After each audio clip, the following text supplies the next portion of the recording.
Voilà. Tout le monde est assis.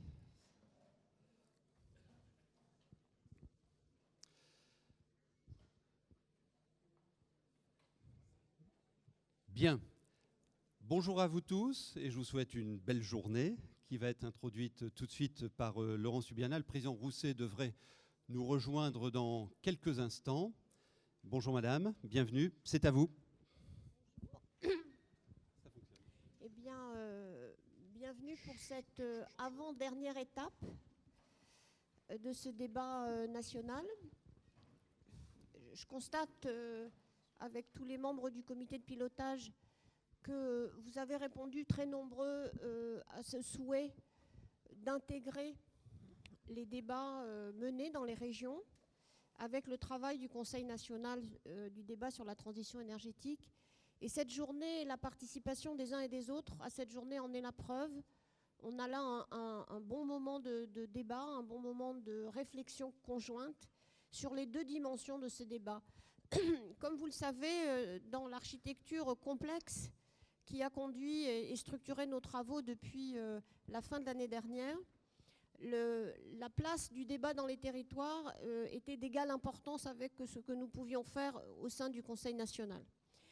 Avec des formes différentes, chaque région, même s'il y avait une philosophie générale identique dans chaque région, a conduit ces débats qui ont associé de très nombreux acteurs, de très nombreuses personnes.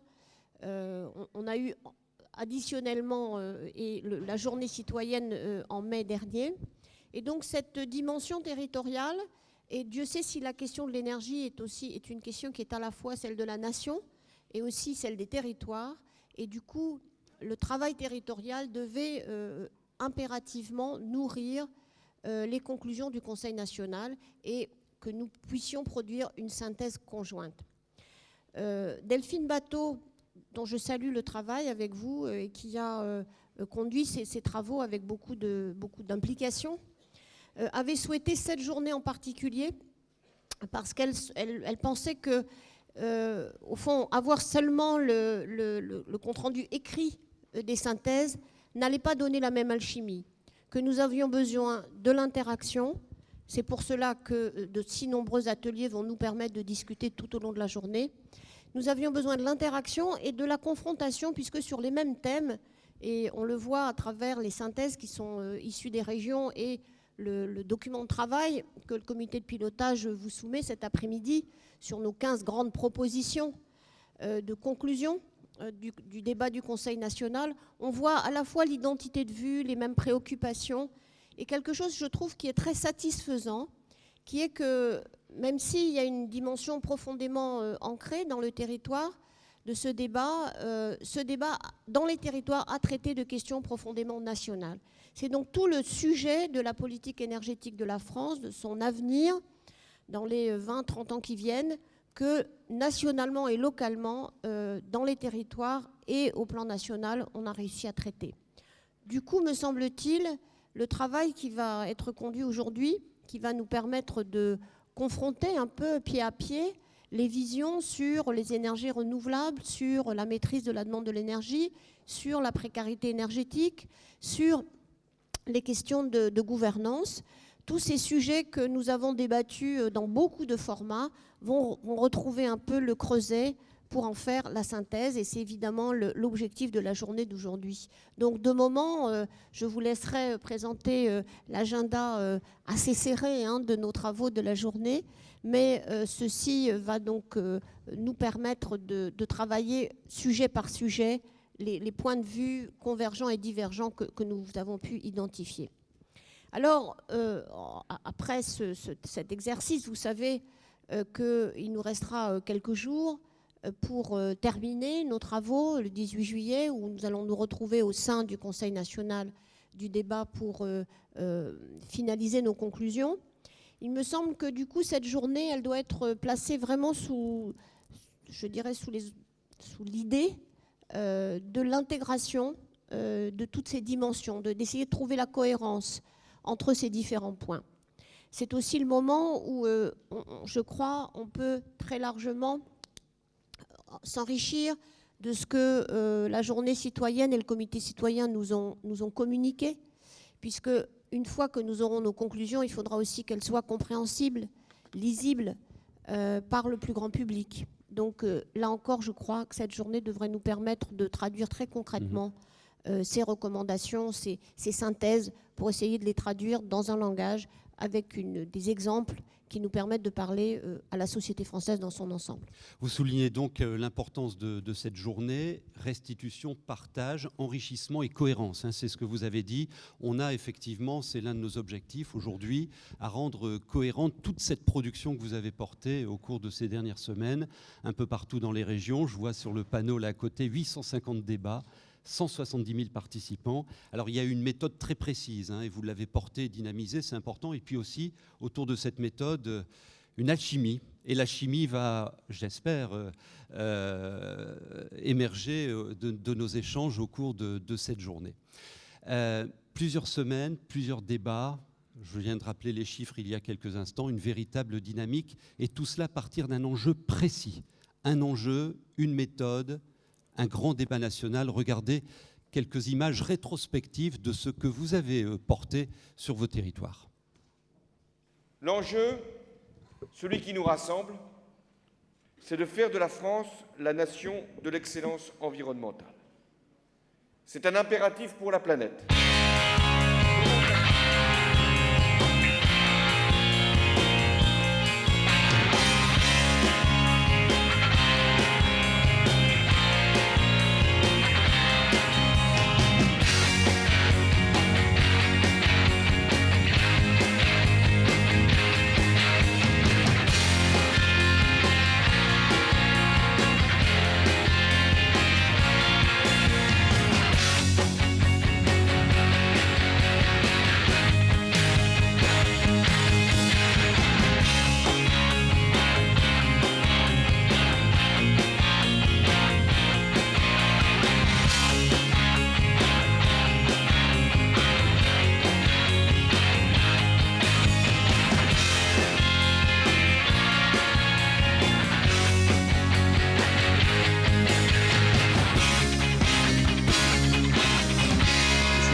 Préoccupés pour l'avenir, pour la terre, pour nos enfants. On a beaucoup gaspillé ces dernières décennies. C'est un débat qui concerne tous les citoyens. Ce n'est pas simplement un débat d'experts.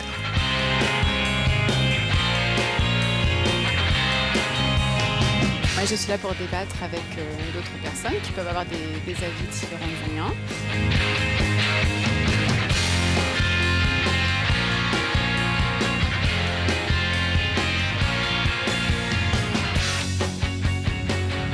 Effectivement, ce n'est pas un concept que tout le monde comprend. La transition énergétique, c'est comment passer d'une énergie qui pollue à une énergie qui pollue moins ou qui ne pollue pas. Voilà.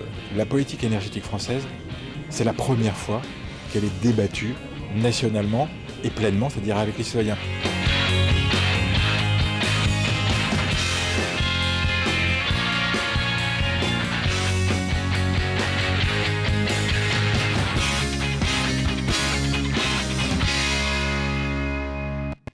C'est clair, dans les territoires, la transition énergétique est en marche. Quel boulot et quel engagement de tout ce qui s'est passé là au cours de ces derniers mois.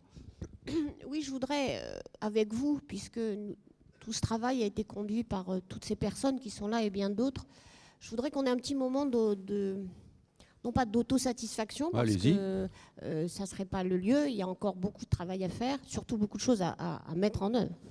Mais il me semble qu'on a là réussi quelque chose qui a été une extraordinaire mobilisation technique, intellectuelle, politique au beau sens du mot politique, dont je me réjouis.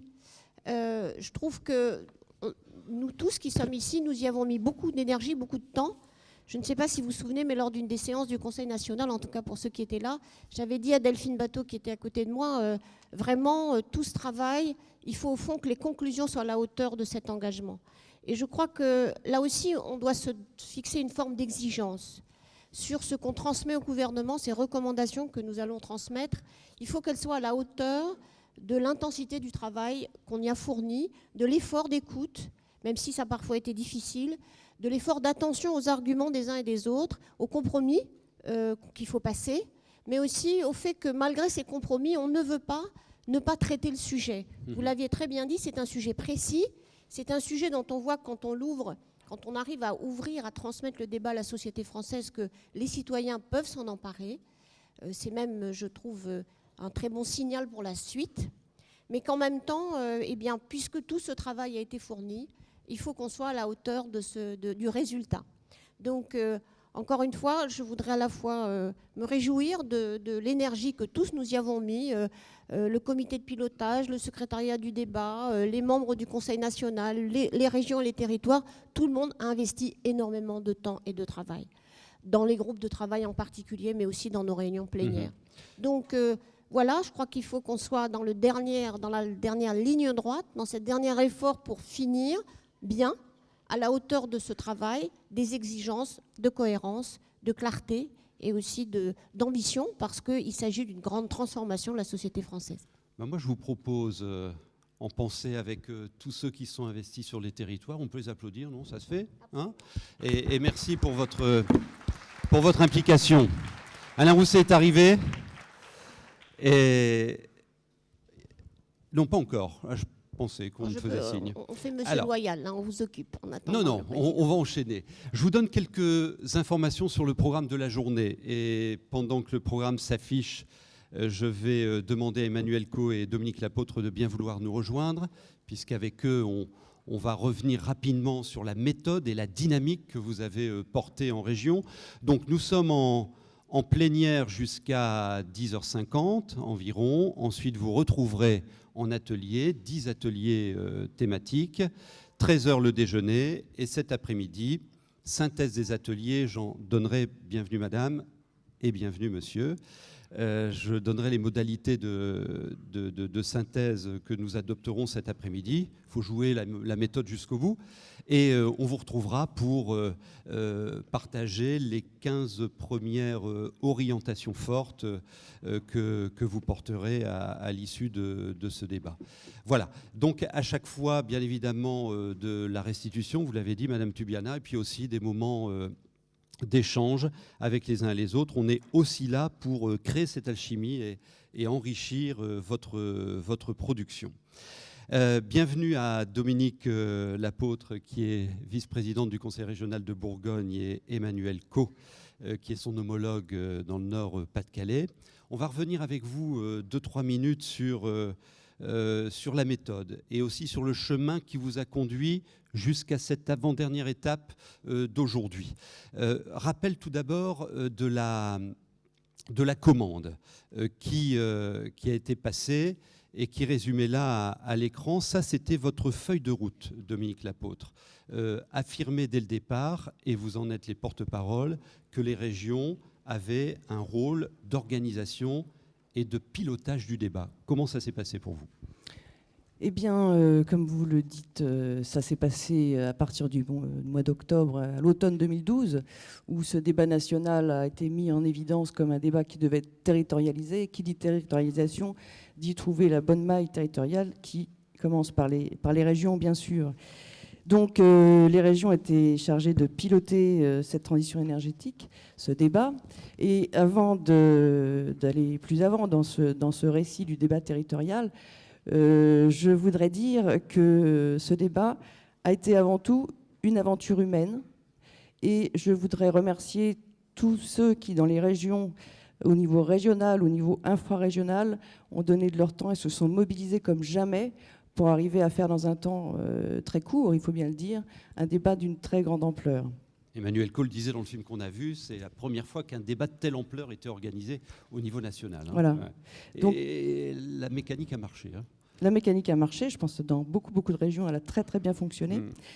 Il faut savoir que les régions, la plupart des régions sortaient de l'élaboration de leur schéma régional climat-énergie.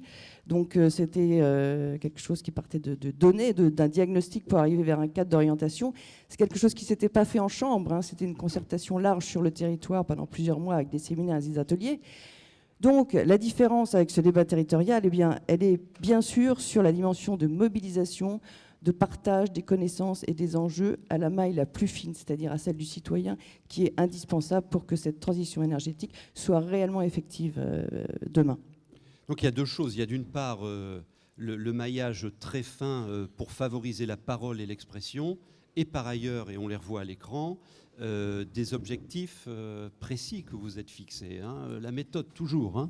Des objectifs précis, donc favoriser à travers des dynamiques de proximité une véritable appropriation par le plus grand nombre des enjeux de la transition, faire émerger les grands enjeux locaux, régionaux, c'est-à-dire que le fait de mettre un débat, de le porter sur le territoire, c'est bien évidemment pour avoir des remontées spécifiques territoriales, avoir une vision territoriale des choses, donc faire remonter une diversité de points de vue, mettre en débat tout ça, et élaborer cette fameuse vision territoriale de la transition énergétique. Et donc c'était le grand défi à relever. Et pour y parvenir, évidemment, il ne fallait pas hésiter à allier toutes sortes d'ingrédients, donc à faire un récit non linéaire mais multifactoriel. Alors, Emmanuel Court, racontez-nous cette histoire. Comment ça s'est passé concrètement? Déjà, rappeler sur le fait que ce débat était exceptionnel. Ce n'est pas un débat sur l'énergie au niveau national, c'est le premier débat au niveau national. C'est-à-dire que non seulement... parce que quand la France s'est engagée dans le nucléaire, le sujet n'est même pas passé à l'Assemblée nationale. Là, tout était à l'ordre du jour, y compris le nucléaire, y compris évidemment la gouvernance, la décentralisation, etc. C'était unique. Le Grenelle avait des sujets tabous. Là, il n'y avait pas de sujet tabou. Et on avait enfin un débat national qui impliquait toutes les parties prenantes. Alors, c'était à la fois un vrai défi, parce que le temps était court. 6 mois, c'est suffisant quand on est entre initiés, entre spécialistes. Quand il s'agit de mobiliser l'ensemble de la société, qui plus est au premier rang desquels les habitants, qui ne sont pas organisés, qui ne sont pas dans des associations, qui ne sont pas énergéticiens, c'était assez difficile. Mais on a permis de contourner le problème par deux choses. La première, elle était antérieure à ce débat-là, c'est que beaucoup de régions, toutes les régions, pendant des mois et des mois et des mois, ont travaillé sur le schéma régional climat, air, énergie. Il a été co-construit, il a été coproduit, il y a eu des débats, des groupes de travail, ça a mobilisé énormément de personnes. Donc je dirais, on n'était pas encore épuisé, mais on était déjà bien chaud. Et après, on a réussi à contourner cette difficulté. Parce que la médiatisation, là, peut-être un avis perso, la médiatisation n'a pas été au rendez-vous. Honnêtement, par rapport à l'effervescence qu'a suscité ce débat avec les associations, les collectivités, les grands opérateurs énergéticiens, vraiment, il y a eu une vraie mobilisation. Et quand on a mis en place la conférence citoyenne, on a eu un journaliste du Monde, Hervé Kem, qui est venu s'immerger dans le Nord-Pas-de-Calais, mais on a eu très peu, pas du tout en fait, de journalistes, alors qu'ils avaient une centaine d'habitants complètement représentatifs des régions, âge, catégories socio-professionnelles, origine géographique, etc. Ça n'a pas mobilisé. Mais grâce au travail précédent, grâce à la conférence citoyenne, on a pu contourner ce problème. Et nous, on était convaincus en Nord-Pas-de-Calais de la bonne méthode qui était la conférence citoyenne, puisqu'on l'avait initiée pour préparer le sommet sur la biodiversité à Hyderabad, et avait apporté des résultats exceptionnels qu'on pouvait corroborer d'ailleurs avec 39 autres régions à travers la planète. Là, ce n'était pas à travers la planète, c'était à travers toute la France. Mais on a réussi à contourner cette difficulté à travers la conférence citoyenne. J'insiste là-dessus. J'y reviendrai sans doute après parce qu'il y a des enseignements très très riches à tirer et je pense que c'est une idée à conserver pour la suite des événements. Ça aurait été bien par exemple de le faire pour la loi sur la biodiversité qui s'est fait un petit peu en catimini comme ça, c'est un petit message. Pas l'histoire, mais on peut en tirer effectivement le meilleur et concernant la médiatisation, il n'est pas trop tard. Et merci pour cette alerte. Alors méthode toujours, labellisation d'initiatives, chez vous il y en a eu combien? Il y a le chiffre Alors il y en a eu peu par rapport à d'autres régions, mais 12. Parce qu'on a fait aussi, en fait il y a eu au moins autant de débats non labellisés que de débats labellisés. Pourquoi? Peu importe. Mais en tout cas, ça s'est déroulé sur le terrain de cette façon-là. Mais on a aussi engagé des débats infra-régionaux qui, là, rassemblaient la plupart, sinon la quasi-totalité des acteurs sur le sujet. Mais on a mis en place aussi, dans certaines régions, des comités territoriaux. C'est-à-dire qu'on avait bien le comité régional qui était collégial, qui était territorial, mais on a eu un focus aussi avec des réunions qui visaient, qui ciblaient les élus territoriaux qui sont prises avec des velléités de produire de l'énergie, qui sont prises avec des difficultés de réseau, qui sont prises évidemment au plus proche avec leurs électeurs et leurs habitants. Donc on a eu aussi ce comité des territoires qui s'est déroulé. Évidemment, le tout a été suivi, et c'est ça qui était intéressant, et supervisé par un comité de liaison national qui permettait de voir aussi comment ça se passait dans d'autres régions et voir quelle était un peu l'ambiance. Donc, Il y a eu cette échelle territoriale et régionale. Il y a eu la labellisation des débats, vous l'avez vu, c'était 850 événements, sans compter ceux qui n'ont pas été labellisés. C'était avec des écoles, des collectivités, des universités, des chambres consulaires, des syndicats, etc., etc. Vraiment, tous ont contribué à compléter et à étoffer le dispositif. Évidemment, il y a eu les journées de l'énergie. C'est plusieurs dizaines, 200 000 personnes à peu près qui ont été... qui ont visité, qui ont pu visiter des installations énergétiques, un peu 500 installations, mais sans doute vraiment la journée citoyenne a été le point d'orgue avec plus de 1000 habitants qui ont répondu très précisément pendant toute une journée. Je ne sais pas vous, mais nous c'était tout un samedi, enfin c'était samedi pour tout le monde, mais nous c'était le seul samedi où il a fait beau depuis 6 mois, et donc c'était courageux de leur part. Ah bon ? C'était ça aussi l'alchimie, hein. À la fois la méthode suivie par les acteurs que vous représentez aujourd'hui, où on a travaillé avec précision, méthode et une feuille de route précise, et en même temps en toile de fond un écho vers le citoyen dans les deux sens, pour qu'il écoute et qu'il intervienne au travers de ces temps forts. Et puis tout ça...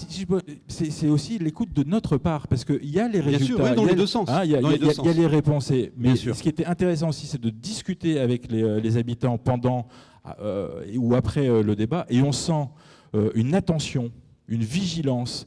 Alors peut-être pas une expertise au sens d'un militant de Négawatt ou d'un salarié d'EDF, mais une vraie expertise au quotidien. Il a sa facture, il a ses problèmes de mobilité, etc. Il y a une vraie attention, une vraie vigilance, avec une expertise bien plus importante que ce qu'on pouvait imaginer au début du débat. Je vais, si vous permettez, juste très vite 2 points.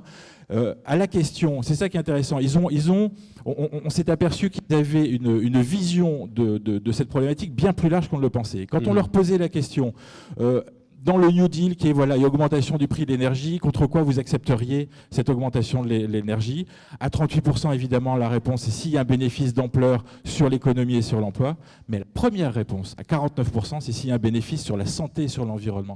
C'est-à-dire qu'il y a une forte demande pendant le débat d'avoir des vrais chiffres, des vraies données objectivées, qu'on arrête, comme on dit dans le Nord-Pas-de-Calais, de leur raconter des carabistouilles. Ils sont prêts à tout entendre, à tout comparer, y compris les bénéfices, les avantages et les inconvénients externes. 75% des participants à la journée citoyenne considèrent que la transition énergétique doit avoir des effets bénéfiques pour la société.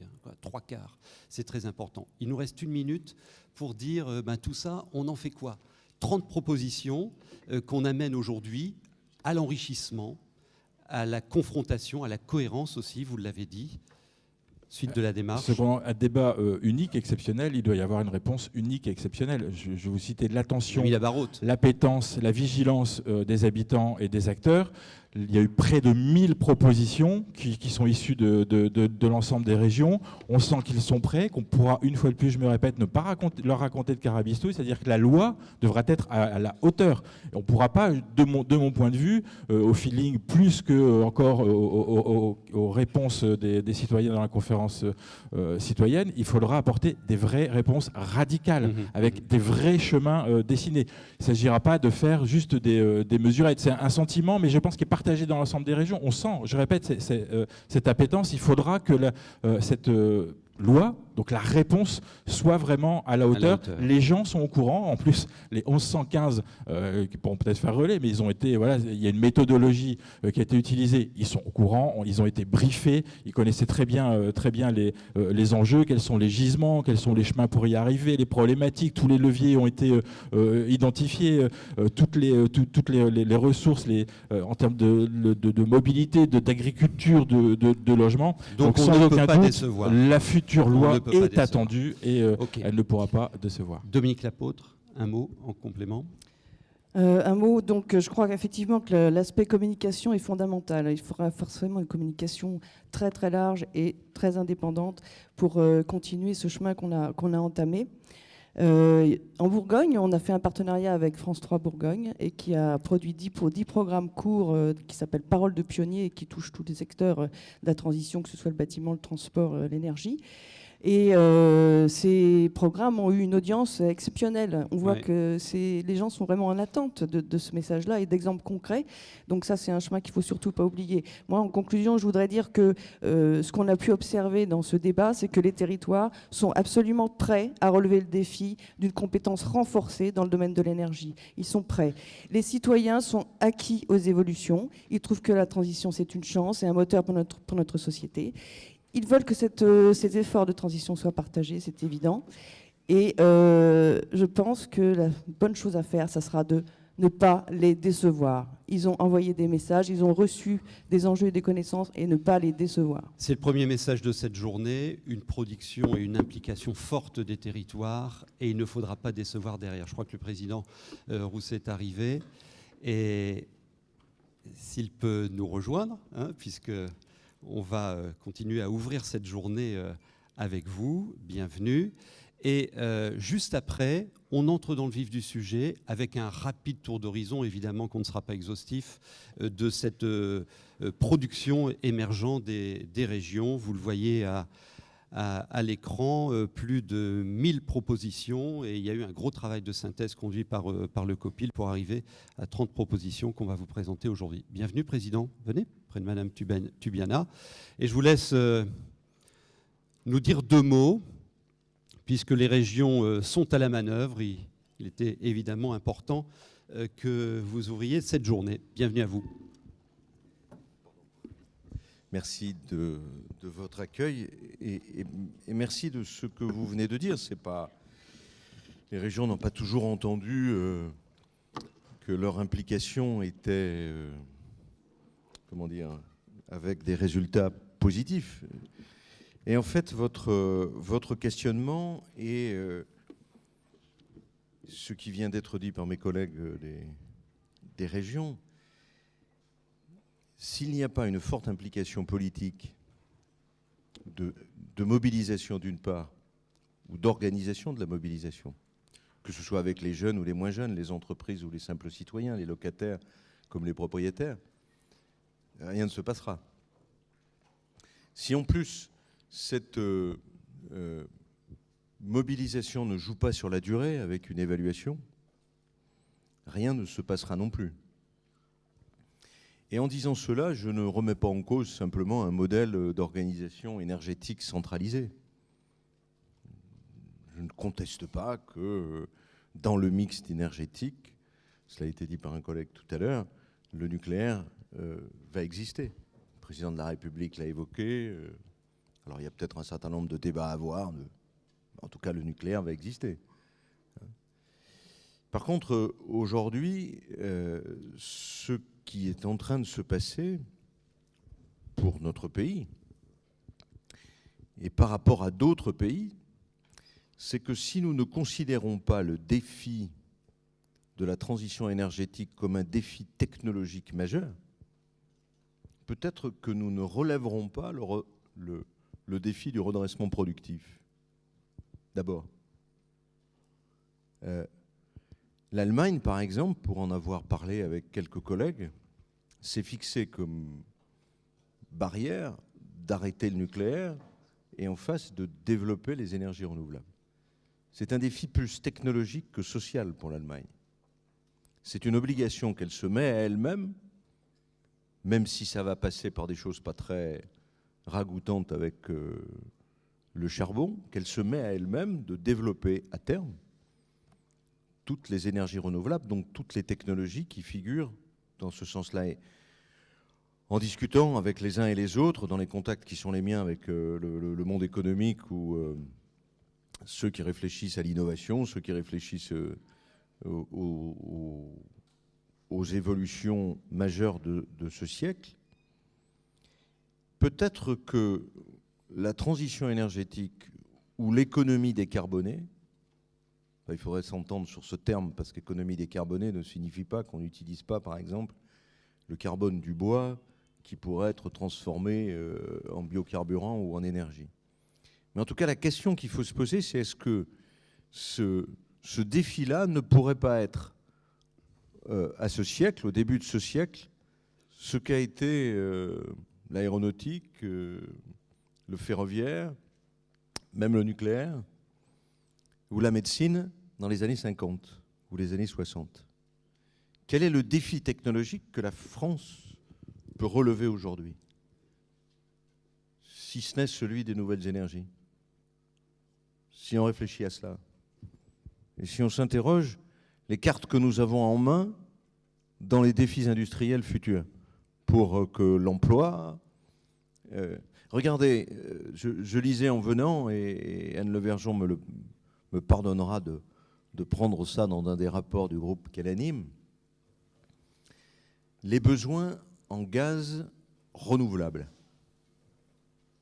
ou les besoins en gaz de la France peuvent être couverts par du gaz renouvelable dans les 10 ou 15 années qui viennent. Et si nous faisons ça, ce sont des milliers d'emplois non délocalisables que nous allons développer dans notre pays. Sauf que, quand président de région, et je pense que mes collègues pourraient dire la même chose, nous allons inaugurer un méthaniseur, les responsables de la méthanisation vous expliquent qu'il faut 4 ans en France pour faire un méthaniseur et 1 an en Allemagne. On ne va pas s'en sortir si on continue comme ça. Donc je suis pour le choc de simplification du président de la République. Dès que Fukushima a eu lieu, les Allemands, les Japonais, les Américains se sont lancés dans une action formidable et technologique pour résoudre le problème du stockage de l'énergie. Aujourd'hui, ce sont les régions françaises. Alors, le discours du Premier ministre dans quelques jours va sûrement y apporter une réponse. Mais en tout cas, ce sont les régions françaises. Moi, je l'ai fait en Aquitaine. J'ai lancé un appel à projet sur le stockage de l'énergie. Vous ne pouvez pas développer les énergies renouvelables s'il n'y a pas de stockage, puisqu'elles sont par définition aléatoires. Donc on a, là aussi, peut-être est-ce que j'aborde le problème sous l'angle technologique, mais je pense que nous avons une réflexion en matière d'emploi. Et ce que vous dites aussi, c'est que, hors le fait que les régions portent ce débat national, elles sont déjà à la manœuvre dans les décisions qu'elles prennent pour la suite. Et il faut que le gouvernement les titularise encore plus. Parce que le rapport qui a un pouvoir politique, alors même qu'il a un projet à présenter devant ses citoyens quand il se présente au niveau des élections, est extrêmement fort sur le plan du vécu du discours politique. Imaginez, le représentant de l'ADEME ne se présente pas aux élections. Donc il ne peut pas y avoir un débat politique sur la transition énergétique. Il est là quelque part, le président de l'ADEME. Mais non, mais on adore tous le président de l'ADEME. Mais je veux dire, c'est ça la démocratie, d'une part, et c'est ça l'action territoriale. Et il en est pour la transition énergétique comme pour les entreprises de taille intermédiaire. De la même manière que l'État a une volonté et a créé les grands groupes internationaux, s'il n'y a pas de régions qui prennent en main les ETI qui sont essentiels pour le redressement ou la transition énergétique, parce qu'il faut un territoire suffisamment pertinent, je reprends ces analyses historiques de la data, et je pense que la transition énergétique est bien, enfin la région est bien le niveau pertinent. D'abord, je pense aussi je reviens sur le stockage plutôt. On a du retard technologique sur le stockage, du retard technologique. Les petites expériences qui existent sont à l'échelle régionale. Moi, je suis en train de regarder comment la compression d'hydrogène dans des fûts en matériaux composites permettent de relarguer tout ça. Comment le STEP, qui permet de remonter l'eau dans une centrale hydraulique, comment la pile à hydrogène, comment... tout ça, ce sont des technologies qui sont au point. Et j'ai souhaité à un moment donné que s'il y avait une nouvelle avancée du grand emprunt, le grand emprunt puisse s'associer aux régions pour accompagner ce défi important. On voit bien qu'il n'y a pas de distinction entre le monde politique à la bonne échelle et le défi technologique dans ce domaine-là.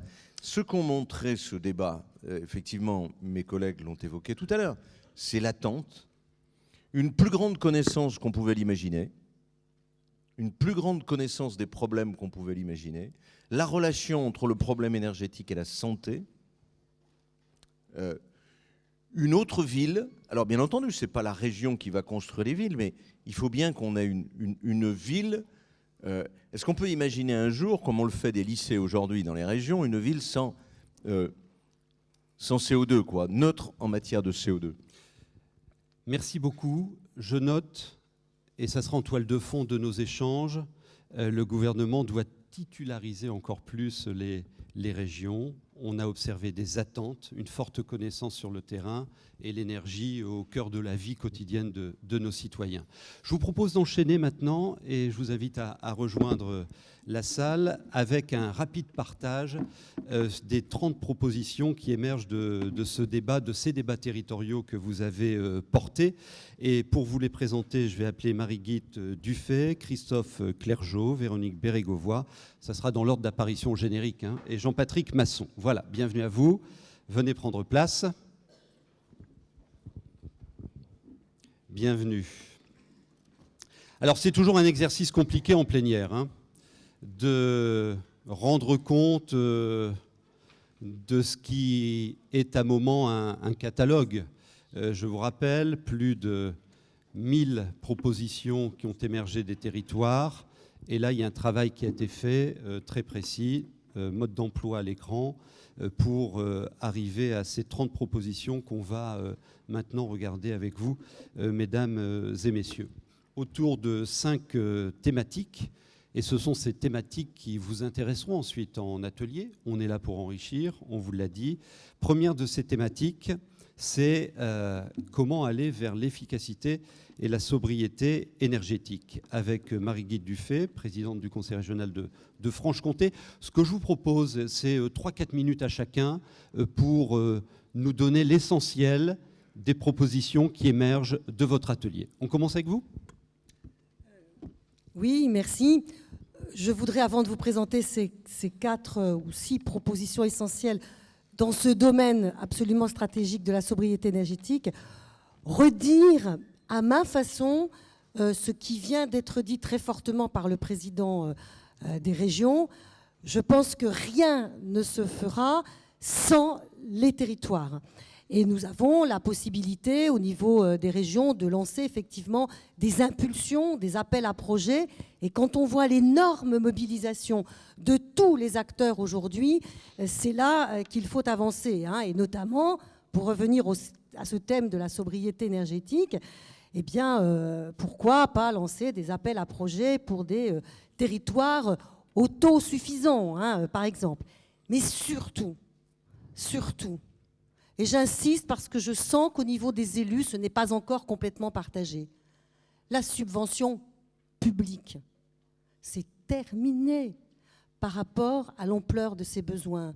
Bien sûr qu'il y aura toujours de la subvention publique, mais on ne peut uniquement s'appuyer sur celle-ci. Il faut donc trouver tous ensemble des mécanismes financiers nouveaux pour accompagner les particuliers, les bailleurs, les copropriétés privées dans la rénovation des logements, hein.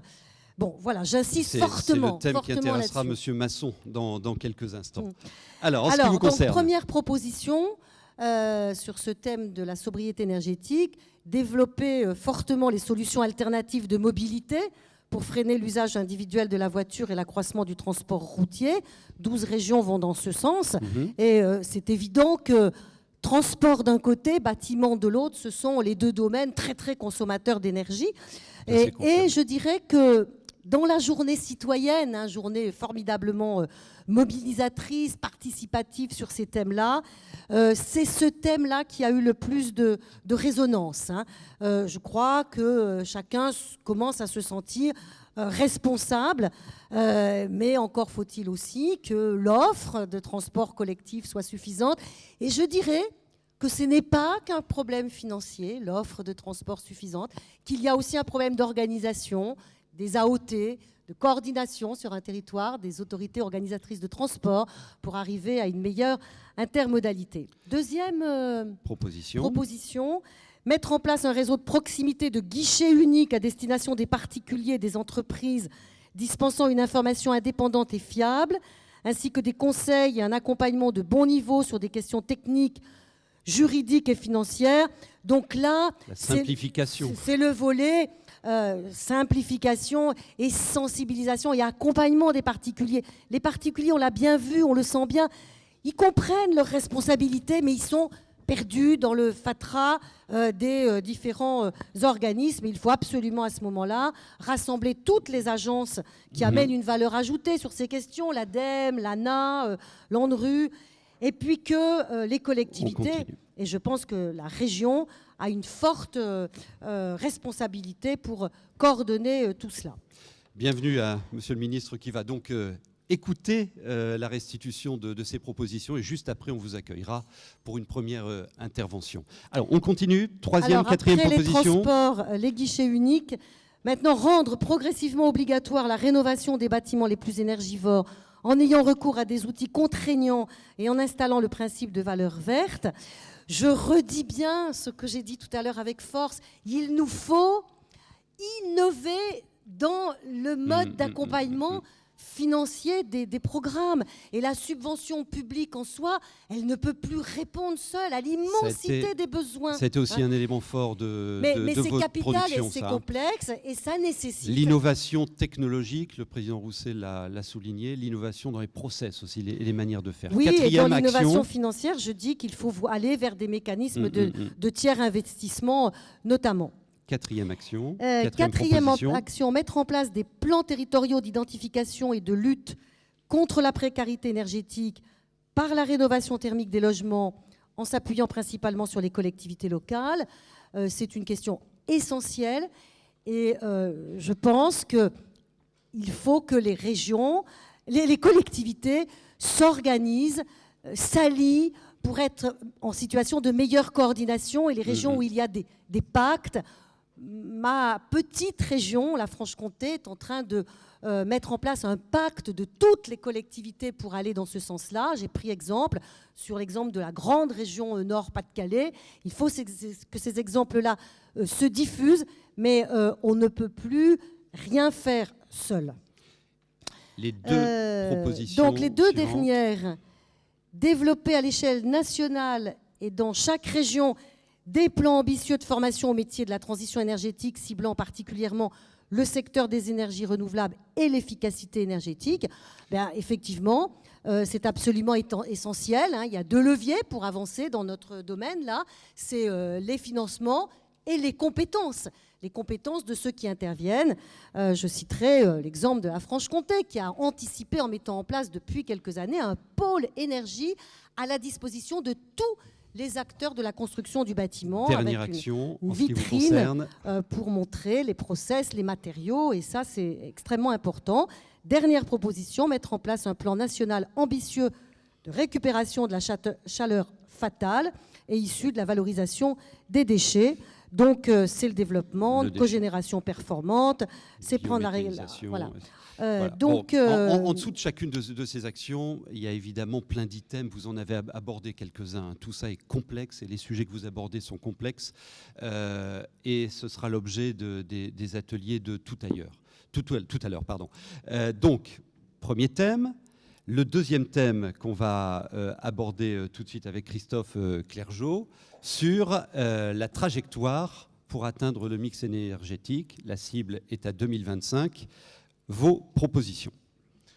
Alors notre proposition déjà, c'est que ce débat sur la trajectoire ne soit pas un sujet de conflit, parce qu'on sait bien que dans le débat sur réduction de la consommation, développement des énergies renouvelables, qui est le cœur de ces propositions-là, c'est là que se cristallisent beaucoup de débats, et que ça doit être une trajectoire désirable, enthousiasmante, qui mobilise l'ensemble des acteurs. Sur la réduction des consommations d'énergie, il est important qu'il y ait des points réguliers qui soient faits, pas pour culpabiliser ou montrer ceux qui sont bons ou ceux qui sont mauvais, mais peut-être plus pour valoriser les expériences réussies. Les familles à énergie positive, ça a été un des éléments extrêmement importants de ce débat. On sait qu'il y a beaucoup d'industriels qui innovent déjà très fortement, et donc valorisons les expériences réussies pour avoir un effet d'entraînement. Et sur la production d'énergie renouvelable, mettons l'accent sur une approche territorialisée, ce que l'on sait faire de mieux dans chaque région, sans pour autant tomber dans le mythe de l'autonomie énergétique, mais en étant dans la responsabilisation territoriale sur la production des énergies renouvelables et la solidarité entre les territoires pour que ce pays garde sa cohérence énergétique. Alors, en Pays de la Loire, on est allé pour le moment un petit peu plus loin que le débat national, en arrivant à élaborer à partir de ça un scénario consensuel avec l'ensemble des acteurs. Pour le réussir, les élus se sont mis un peu en retrait. On a laissé la main à un tiers de confiance, Pierre Radane, qui a fait travailler ensemble tous les acteurs. Et aujourd'hui, on a un scénario Factor 4 2050 qui fonctionne autour de la division par 2 de la quantité d'énergie consommée, la stabilisation de la consommation électrique entièrement couverte par les énergies renouvelables et la réduction forte de la dépendance du secteur au transport à la consommation de pétrole. Et vous êtes vous-même vice-président de cette région. Voilà, et on s'est donné un objectif de tenir en décembre une conférence financière pour décrire concrètement ce qu'il va falloir faire, mais comment on va le financer, y compris, comme tu le disais, avec de nouveaux outils d'ingénierie financière et la participation de tous. Donc je crois que c'est essentiel de ne pas être que dans le discours, mais être en capacité de montrer une trajectoire Bien sûr. qui dépend de la loi, mais aussi de notre action locale. Alors vous nous portez 5 propositions, vous, sur ce deuxième thème. Oui, les 3 dernières, les 2 suivantes, la 9 et la 10, sont évidemment très articulées. Comment est-ce qu'on peut revisiter l'ensemble des modes de vie, l'ensemble des modes de production pour aller dans une logique d'économie circulaire et d'économie plus économe en énergie, et comment on peut adapter le mix énergétique pour tenir compte de cette transformation des modes de vie et des modes de production.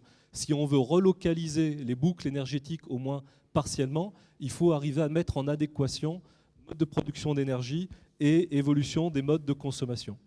Et puis le dernier point qui montre alors à quel point, je suis d'accord avec Alain Rousset, il y a une dimension technologique extrêmement forte, mais il y a une dimension sociale extrêmement forte sur la précarité énergétique, mais aussi sur la dynamique citoyenne, sur la dynamique d'adhésion, sur la dynamique de transformation des pratiques. Donc d'où le focus sur la baisse des consommations d'énergie, mais aussi le focus sur l'éducation aux questions énergétiques, la sensibilisation des citoyens, leur mobilisation.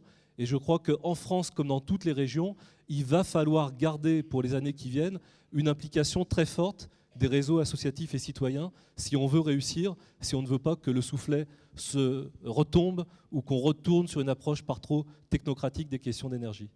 Merci beaucoup. Vous avez à l'écran à chaque fois la double détente de votre débat, ce travail entre partenaires et acteurs, et à chaque fois, dans les deux sens, la parole citoyenne que vous voyez sur la gauche, où on a repris quelques verbatims et quelques postures exprimées par les assemblées citoyennes, et en particulier cette journée. Alors vous, cette journée, Véronique Bérégovoy, vous êtes vice-présidente de la région Haute-Normandie. Vous aviez envie d'en dire 2 mots rapidement sur cette dimension citoyenne du débat. Oui, tout à fait. C'est vrai qu'on en a déjà parlé, mais moi j'avoue qu'au départ, très franchement, je me disais, ça va être un peu compliqué. Et en fait, la façon dont ça s'est passé, c'était plutôt passionnant. Et au regard de la façon dont ça s'est organisé, et puis des résultats. Et là, je crois que les résultats, ils sont quand même assez nets. C'est-à-dire que les Français, les citoyens, ils sont prêts. Ils sont prêts à la transition énergétique, ils sont prêts à la transition écologique. Parfois, on pouvait croire que c'était un peu compliqué, ils n'avaient pas tout compris. Et en fin de compte, il suffit de leur donner quand même un certain nombre d'éléments. Et ils sont prêts. Ils ont compris l'enjeu de l'urgence, que c'était nécessaire et que c'était une opportunité à saisir, justement, pour aller vers un autre modèle de développement, pour aller vers un modèle plus sobre et entre autres aussi, bien évidemment, pour développer les énergies renouvelables. Donc, je crois que c'est très important parce que moi, j'ai le sentiment parfois que les élus, parfois, ça freine. Parfois on dit les citoyens, non, ils ne sont pas prêts. Non, là, ils sont prêts. Donc, effectivement, l'enjeu, il est là. Il faut qu'on y aille vraiment de bon cœur. Alors, vous avez 5 propositions à nous faire sur ce 3e sujet qui concerne les choix en matière d'énergie renouvelable. Oui. Et il y a aussi du consensus au travers des régions autour de ces sujets. Ça, c'est aussi très intéressant à voir, que ce soit dans les débats d'experts ou auprès des citoyens. Il y a un consensus massif sur le développement des énergies renouvelables. Ça, c'est clair. Là-dessus, c'est quand même très positif. Donc, ça marque une dynamique. Ça veut bien montrer là où on doit mettre le curseur. Alors, parfois, il y a des débats, plus ou moins. Mais en tout cas, il y a ce consensus qui est important. Alors, pour plusieurs raisons. Donc, anticiper l'augmentation des prix des énergies fossiles. Donc, je rappelle brièvement quand même des choses qui sont qu'on vienne aux propositions.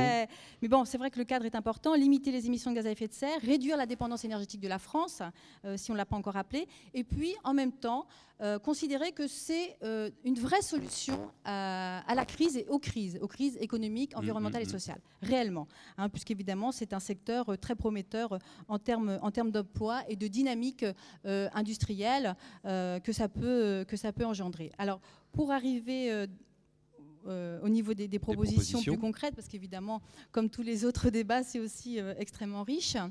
Donc, avant tout, des garanties. On a vu ce qui s'était passé malheureusement avec la filière photovoltaïque, avec un certain nombre de problèmes dans d'autres filières, c'est-à-dire une volonté de développer, mais bon, un manque de garantie, un manque une complexité. Donc, un cadre juridique administratif tarifaire stable et pérenne pour le développement des énergies renouvelables. Donc ça, c'est essentiel. Simplifier, réduire les démarches et les délais administratifs aussi pour le montage du projet énergie renouvelable. Parfois, ça prend des années. Donc là, il faut quand même accélérer le processus et évidemment stabiliser et rendre cohérent entre les énergies, les politiques publiques et le soutien, en particulier des règles en matière de tarification d'achat. Je crois que c'est essentiel. Et puis, bien évidemment, continuer le développement du fonds chaleur. Donc ça, c'est les garanties. L'autre point, c'est évidemment tout ce qui concerne la recherche. Alors, on en a un peu parlé au niveau du stockage. La recherche en règle générale, le stockage et l'investissement massif aussi dans l'évolution des réseaux. Donc ça veut dire développer les smart grids, les compteurs intelligents, imposer un schéma directeur des réseaux à l'échelle territoriale, car il faut quand même que les choses soient cohérentes sur l'ensemble du territoire, et donner la priorité au développement des réseaux de chaleur alimentés avec des énergies renouvelables locales. Donc voilà pour les 2 points. Je vois qu'on accélère le processus. Alors, on essaie de rattraper le temps. Oui, bon, c'est quand même le développement des énergies renouvelables. C'est là-dessus que tout va se construire, la filière industrielle, grande envergure, petite envergure, rôle du territoire. Donc voilà. Donc, on continue. Encore 3 propositions. 3 autres propositions. Donc évidemment, il y a une multitude d'énergies renouvelables. Avant quand même de rentrer dans les propositions, il y a une multitude d'énergies renouvelables. Je crois que c'est ça qui est important, c'est-à-dire adapter par rapport au lieu de consommation, production et au territoire. Ça, c'est quand même une dimension très importante dont tout le monde a conscience, et c'est dans ce sens-là qu'il faut aller, puisque tout cela se complète. Alors, encourager le développement, accompagner la structuration de la filière bois-biomasse, donc dans toutes ces énergies, évidemment, tout le secteur biomasse qui doit avoir son importance, mais attention, pas n'importe comment. C'est-à-dire qu'il s'agit d'être très attentif aussi à la gestion de la ressource. C'est-à-dire que oui, on développe, mais pas à outrance. On développe de manière responsable. Donc il s'agit là aussi de rapprocher les plateformes de vente des lieux de consommation en définissant des conditions strictes quant à l'origine évidemment des matières premières, comme je viens de le rappeler, et créer une labellisation du bois énergie et du bois matériaux, entre autres. L'autre point concerne les plans nationaux. Il faut que des plans nationaux ambitieux soient lancés, en effet, pour des énergies qui sont moins matures. Comme par exemple voilà, le solaire thermique, là aussi qui a évidemment son importance. C'est-à-dire qu'on pourrait tout à fait considérer qu'à partir de maintenant, eh bien, toutes les constructions neuves, obligatoirement, eh bien, c'est le solaire thermique. C'est des choses qu'on pourrait tout à fait faire. Et puis aussi la méthanisation, mais là aussi pas n'importe comment. Hein. La méthanisation, oui, mais avec aussi un cadre tout à fait strict. Et puis le dernier point, renforcer le fonds chaleur, évidemment, et automatiser les aides. Très bien. Voilà. Merci beaucoup. Ça, c'est le 3e thème. On va enchaîner avec Jean-Patrick Masson, qui est adjoint au maire de Dijon. Vous représentez aussi les associations de collectivités. On a entendu le président de l'ARF. Vous intervenez aussi en tant qu'AMGVF, les grandes villes de France. Alors vous, 2 thèmes. Vous avez celui des coûts, bénéfices et financements, sujet qui est aussi un peu transverse, mais on reste dans la méthode. C'est important pour produire nos propositions et qu'elles soient efficaces. Alors, on commence par ça et on terminera avec un sujet qui intéresse fortement tous les acteurs, qui est celui de la gouvernance. Oui, bonjour à toutes et à tous. Je voulais... Avant de présenter ces thèmes, remercier mes collègues du comité local, de liaison du débat décentralisé, et puis le secrétariat général pour le travail qui a été fait de synthèse, qui était redoutable. Et donc on a été nombreux à travailler dessus, et je tenais à les remercier. C'est un très très gros travail. Ce qui me permet de dire que vous avez un document très précis et très très bien fait, avec des encadrés, des illustrations, qui est à votre disposition et qui reprend tout de ces propositions. Merci. Donc, passons au quatrième thème qui traite du financement, des coûts et des bénéfices.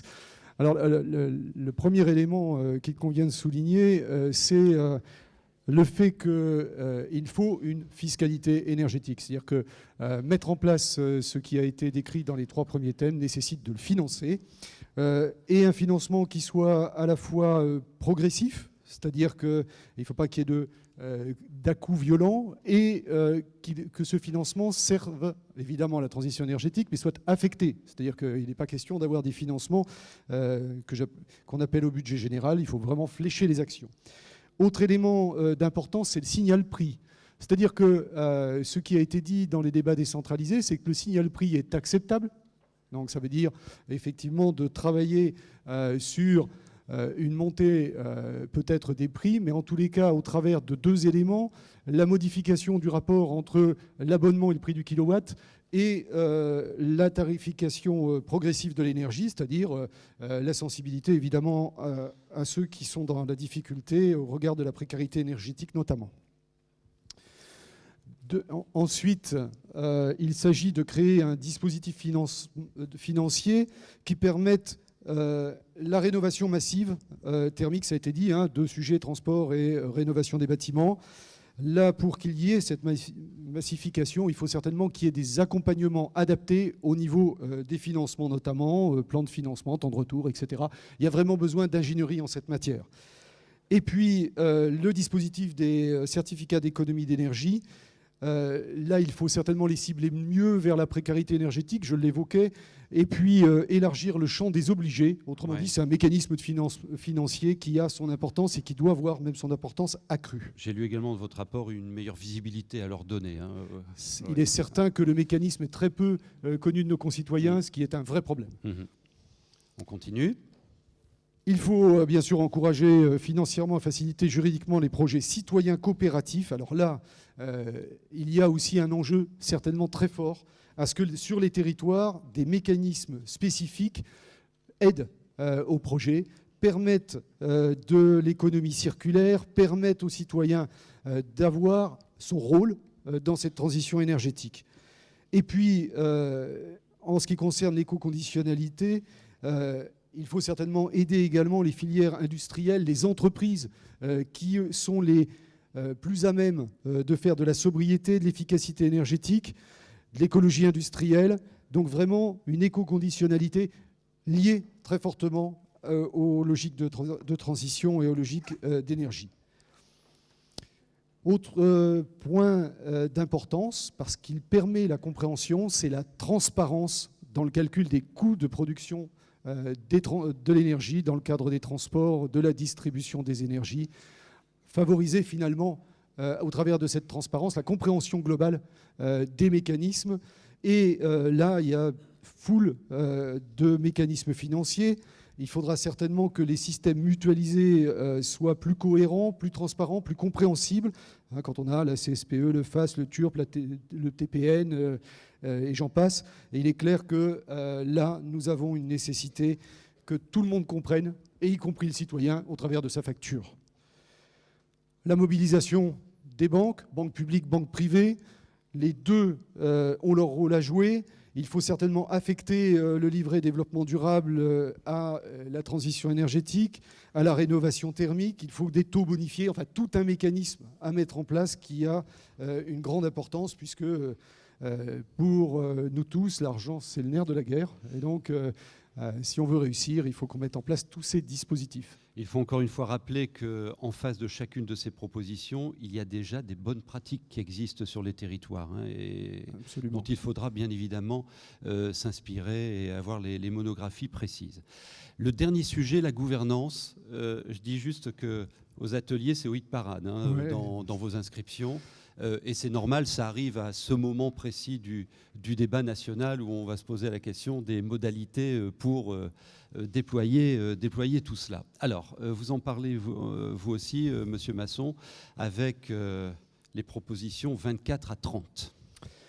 Alors, c'est vrai que la gouvernance, c'est à la fois le moyen, la nécessité et la potentialité du partage du sujet. Et je crois que les inscriptions aux ateliers, la nature des débats aussi bien au Conseil national, dans nos groupes de travail et sur les territoires, montrent que c'est l'élément fondateur finalement d'une nouvelle logique de fonctionnement de nos territoires, de nouveaux rapports entre les uns et les autres dans une logique, je le disais, de partage et d'équilibre. Donc la décentralisation, là on n'est pas étonné, on est dans un débat décentralisé. L'aspect décentralisation vécu comme un moteur de la transition énergétique, c'est certainement l'élément qui saute aux yeux en premier. Les collectivités souhaitent se voir dotées d'une compétence énergie parce qu'aujourd'hui elle n'existe pas, elle est émiettée. Et ce nouveau finalement partage de responsabilités entre l'État et les collectivités est évidemment systématiquement évoqué. Il faut également tendre vers l'exemplarité de l'État et des collectivités dans la rénovation thermique massive des patrimoines, je l'ai déjà évoqué. Et il y a un enjeu spécifique là au travers de la promotion de l'économie circulaire, parce que, vous le savez tous, c'est un enjeu d'emploi, c'est une nécessité pour nous tous. Et c'est, au travers de la transition énergétique, évidemment, un levier important.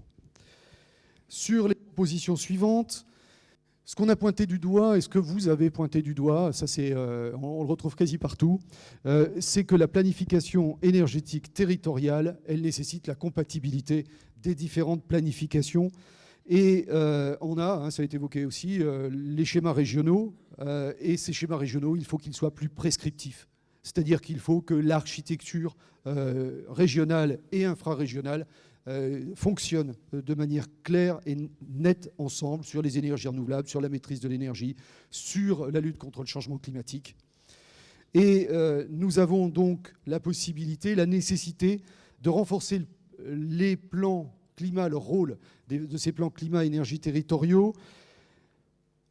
On a de grandes compétences en matière d'urbanisme sur les territoires. Eh bien, il faut que ça fonctionne ensemble. Et donc, il serait souhaitable d'adosser les PLU au schéma directeur d'approvisionnement d'énergie des territoires, et puis que tous puissent se saisir d'un plan climat qui soit un plan climat appliqué au patrimoine et aux services et des différentes collectivités. Donc tout le monde impliqué. Et là aussi, on y trouve des éléments de gouvernance, puisqu'on a une connaissance chacun de ce que l'on peut faire. Encourager le droit à l'expérimentation des collectivités en matière énergétique, là, à l'évidence, on a cette nécessité, ça a été dit, on avance, les régions avancent, les territoires avancent, eh bien, il faut que ce droit nous soit reconnu. Enfin, il faut permettre aux collectivités qui sont autorités organisatrices de la distribution d'énergie et à leurs groupements d'exercer cette compétence et donc de jouer réellement leur rôle d'autorité concédante. Et là, ça passe par l'accès aux données techniques et économiques à la maille pertinente, donc la maille de nos territoires, avoir une marge de négociation sur les contrats de concession et définir un service public, des services publics. Donc avoir ces objectifs de service public qui irriguent complètement le rôle des collectivités et je dirais plus largement tout ce qui concerne l'énergie. Le service public, ça a été un mot qui est souvent revenu et je crois qu'il a une grande importance. Et puis, il nous faut enfin renforcer les moyens d'ingénierie territoriale et notamment par la création d'observatoires énergie-climat dans les régions et sur nos territoires. Ça aussi, c'est fondamental. La connaissance est évidemment un des éléments importants de la gouvernance. Sans connaissance, pas de gouvernance. Merci beaucoup. Merci pour l'efficacité de vos interventions. J'espère les uns les autres que vous y retrouvez vos petits, parce que c'est vous qui avez porté tout cela. On est dans un exercice de synthèse pas facile. Et après, il y aura à nouveau à redéployer ces propositions. Propositions que je vous proposerai de commenter et d'enrichir dans quelques minutes. Et je vous garde, puisque vous aurez à répondre aux questions de la salle. Et tout de suite, on va accueillir Monsieur le ministre Philippe Martin. Bienvenue. Et vous avez choisi d'assister à une grande partie de notre journée. Merci et on vous souhaite la bienvenue. Je vous invite au pupitre pour une première intervention. On vous réécoutera ensuite cet après-midi.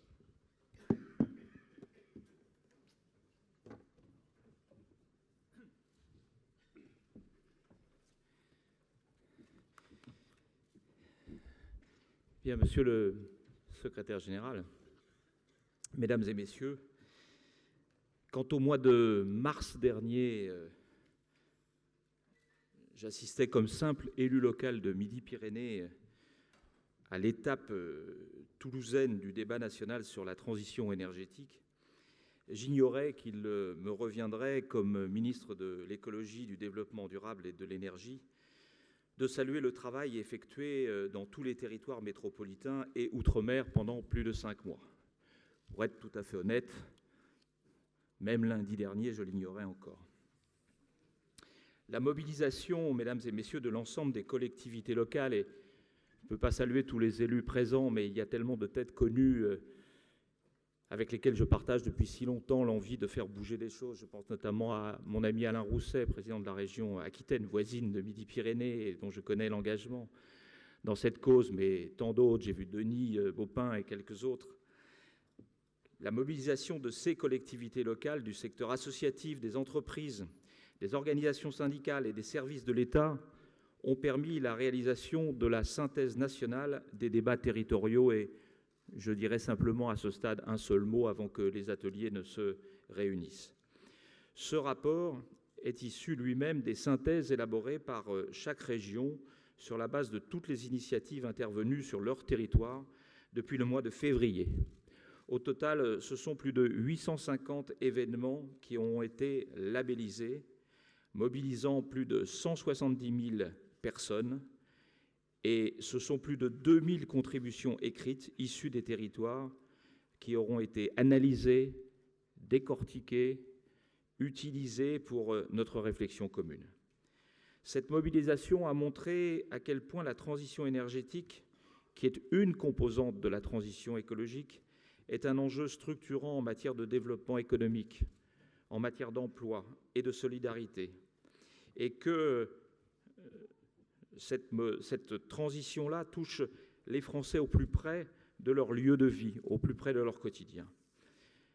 La richesse des débats dans les territoires, et je suis bien retrouvé dans ce que j'ai entendu tout à l'heure, je me suis trouvé très en ligne avec ce que j'ai pu entendre lorsque j'ai participé au débat de Midi-Pyrénées. Tout à fait.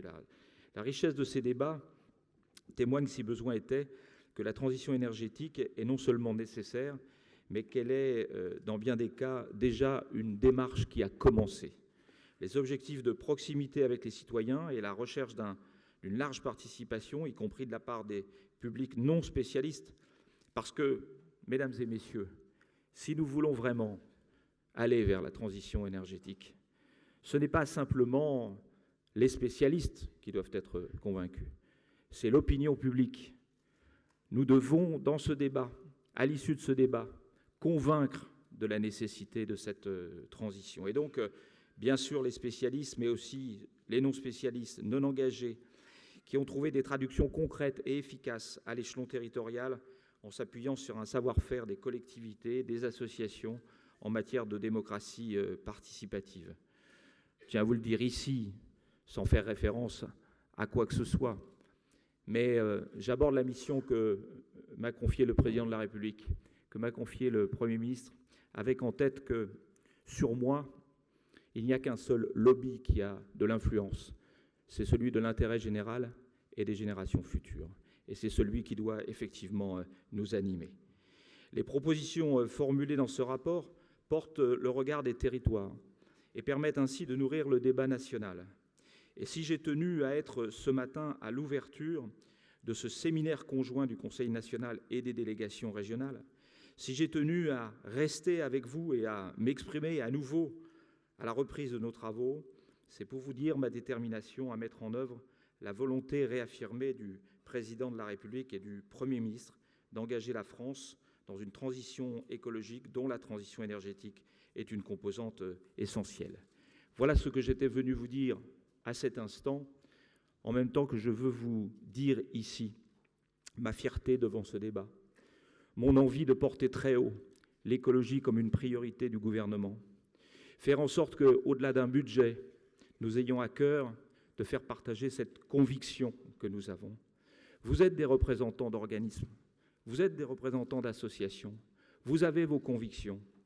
Elles se sont confrontées, elles ont pu parfois s'affronter, avec honnêteté chacun d'entre vous, parce que vous avez réfléchi à ces questions-là. Mais aujourd'hui, ce que nous devons faire ensemble, c'est fixer une trajectoire, voir quel est le point d'arrivée, là où nous voulons aller, parce que c'est en le faisant que nous travaillerons pour les générations futures et que nous travaillerons pour la France. Je vous remercie. Merci, Monsieur le Ministre. Alors effectivement, comme vous l'avez dit, vous assistez à nos travaux. On vous réécoutera cet après-midi. Et cette trajectoire que vous appelez sera certainement portée par cette production qu'on vient de vous présenter rapidement. Il est 10h30. On a donc une petite demi-heure pour échanger avec vous quatre et revenir sur ces 30 propositions. Alors, allons sur la méthode jusqu'au bout. Je vais vous proposer comme règle d'avoir des interventions inférieures à 2 minutes pour permettre au plus de monde possible de s'exprimer. Et à chaque fois, c'est l'un ou l'autre, en fonction de votre périmètre d'intérêt, qui répondra. Vous avez des micros, vous me faites signe, et c'est moi qui distribue la parole pour essayer d'organiser un peu le débat. On commence avec vous-même, je vous en prie. Oui, bonjour. Oh là, je vais doucement. Marie-Pierre Digard, donc je suis présidente de l'Agence de l'énergie et du climat du plateau de Saclay. Très rapidement, une réflexion. Tout le monde dit que les citoyens, très acteurs, très participants à ce débat, surtout veillons à ce qu'il ne reste pas, enfin, après cette loi qu'on attend tous, je pense qu'il faut continuer à faire vivre ce débat. Et puisque les régions sont aussi partie prenante, pourquoi ne pas continuer chaque année à ce que les régions, peut-être plus d'une fois par an d'ailleurs, organisent des débats sur le suivi de cette loi et de cette transition énergétique. Je pense que ça serait une bonne façon de continuer à fédérer ces acteurs, enfin toute cette population qui est venue à nous pendant ces débats. Le contact citoyen doit s'imposer dans la durée. Alors, deux interventions en réponse. Je pense que c'est essentiel, effectivement.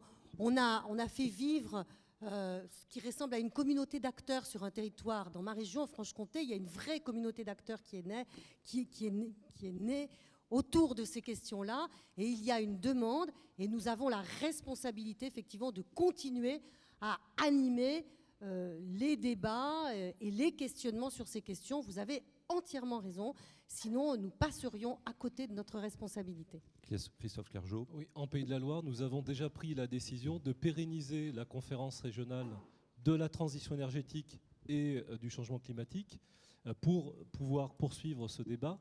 Et il faut qu'on fasse très attention à la dernière partie sur la gouvernance, parce qu'elle pourrait donner l'impression que l'on n'a qu'une approche institutionnelle territoriale. Alors qu'un enjeu majeur, ça va être de redonner la main à des collectifs d'acteurs, des collectifs d'agriculteurs, tels que c'est prévu dans la loi portée par Stéphane Le Foll, des collectifs de chefs d'entreprise, les locataires dans les logements sociaux, etc., etc.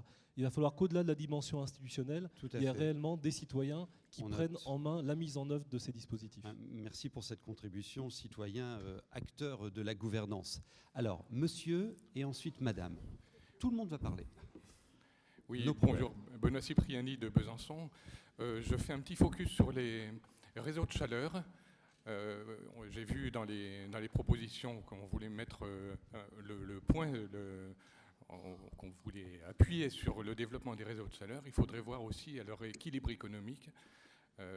À Besançon, par exemple, où on est dans un réseau de chaleur de moyenne, de coût moyen, le gaz coûte un peu moins cher que les réseaux de chaleur. Un gaz individuel ou un gaz collectif au niveau du bâtiment coûte un peu moins cher, et donc les habitants des quartiers desservis par un réseau de chaleur ne sont pas très contents de ces réseaux de chaleur. Si on veut les développer, il faut les rendre compétitifs, bien que nous soyons avec un taux réduit de TVA en raison de l'énergie renouvelable importante qu'on met dans nos réseaux de chaleur.